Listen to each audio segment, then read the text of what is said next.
और सीबीएसई री इवैल्यूएशन प्रक्रिया से जुड़ी बड़ी खबर आ रही है।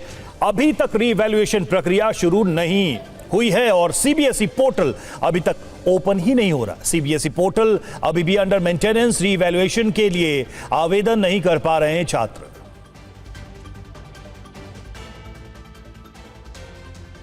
शालिनी वाजपेयी हमारे साथ इस वक्त जुड़ी हमारी संवाददाता। शालिनी, ये तो बहुत ही चौंकाने वाला मामला है, हैरान करने मामला। इतनी तैयारी, इतनी घोषणाएं और इतना दबाव होने के बाद भी ये स्थिति है कि अभी तक री इवैल्यूएशन प्रोसेस शुरू ही नहीं हुआ, पोर्टल ओपन ही नहीं हुआ।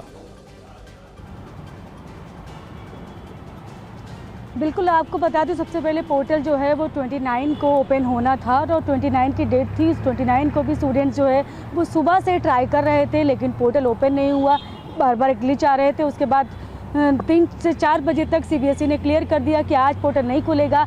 1 जून की डेट दी गई। उन्होंने कहा कि हम पोर्टल को और ठीक कर रहे हैं, व्यवस्थित कर रहे हैं अब, ताकि कोई भी टेक्निकल ग्लिच ना आए, इसके लिए हम इस पर काम कर रहे हैं और 1 जून को खोलेंगे। लेकिन अब जब भी हम पोर्टल खोल रहे हैं तो इसी तरह से जो मैं आपको दिखा रही हूँ वो फिलहाल इस तरह से लिख कर आ रहा है। आप देख सकते हैं, साफ बोल रहे हैं कि site is under maintenance and will be available सून। तो अवेलेबल सून कब, ये कहीं से कोई भी इंफॉर्मेशन नहीं आ रही है। तो इस तरह का वेबसाइट जब भी हम खोलते हैं इस तरह की चीज़ें लगातार शो कर रही हैं। तो सुबह से वेबसाइट जो है वो मेंटेनेंस में, कब तक इस तरह से पोर्टल नहीं खुलेगा कोई जानकारी अभी सीबीएसई में नहीं दे रहा है। लगातार सीबीएसई से बात करने की कोशिश कर रही हूँ, लेकिन वहाँ से कोई भी जवाब देने वाला नहीं है। स्टूडेंट्स परेशान हैं। आप सोचिए कि बहुत सारे स्टूडेंट्स को आगे नीट की तैयारी करनी है, क्योंकि नीट यूजी का एग्ज़ाम है 21 जून को से, और सीयूईटी के आगे प्रोसेस के लिए उनको भी एग्ज़ाम भी देना है, अभी कुछ एग्ज़ाम बाकी हैं, उसके लिए भी तैयारी करनी है। लेकिन यहाँ पर स्टूडेंट्स फंसे हुए हैं इसी सारी प्रोसेस में। एक तो पहले कॉपियों को लेकर तमाम तरह की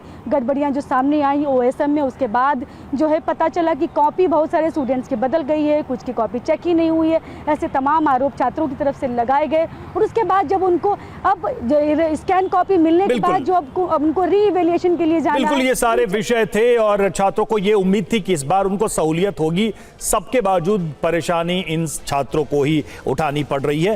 पोर्टल अभी तक नहीं खुला है, जैसा कि हमारी संवाददाता शालिनी वाजपेयी ने बताया। बहुत बहुत शुक्रिया शालिनी आपका।